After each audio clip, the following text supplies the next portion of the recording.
All right, let me tell you about the most polarizing man in America, Orenthal James Simpson.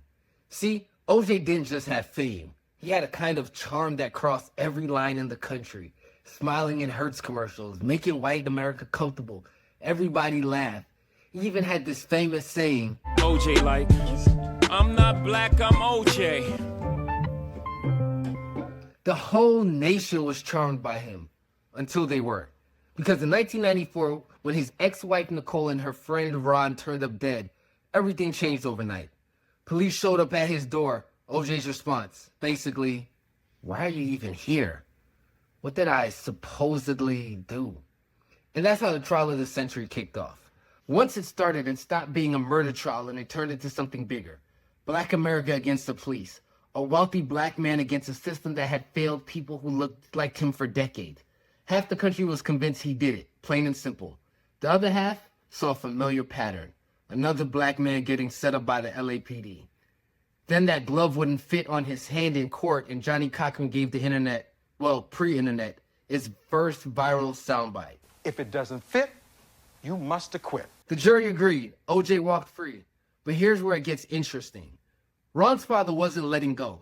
He came back swinging, this time in civil court. By 1997, a different jury reached a different verdict. Not guilty of murder, but liable for $33.5 million in damages. OJ's reaction is something like, 33 million? For what exactly? The answer, for the 2 lives that were taken. So OJ turns to his lawyer, panicking. He's like, hey, I don't have that kind of money. What do I do? And the lawyer, calm as ever, says, relax, there's a fix. You just need to relocate. OJ confused. Relocate? Where? His lawyer was like, Florida. OJ, unimpressed. I'm a California guy. What am I doing in Florida? And that's when the lawyer breaks it down. This isn't about beaches and sunshine. Florida has some of the strongest asset protection laws in the country. Once you're a resident, your primary home is protected. Your pension is untouchable. And if you've got things like a cash value life insurance set up ahead of time, that money becomes essentially invisible to the creditors. They can't freeze it, seize it, or even easily find it. OJ's mind is blown. So I could owe $30 million and just not pay it and still live comfortably?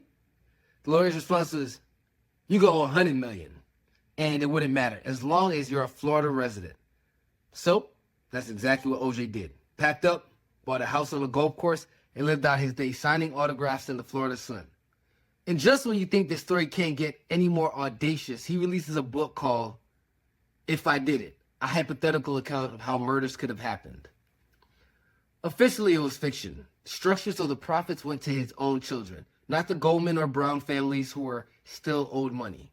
Meanwhile, that original $33.5 million judgment has ballooned past $100 million with interest over the years. And how much of it has actually been collected? Next to nothing. OJ didn't just slip through the system. He used its own rules to protect himself, not once, but twice. We can't confirm every rumor about how the money was structured, but the takeaway holds up. The wealthiest people don't just hide money. They know exactly how the law lets them keep it.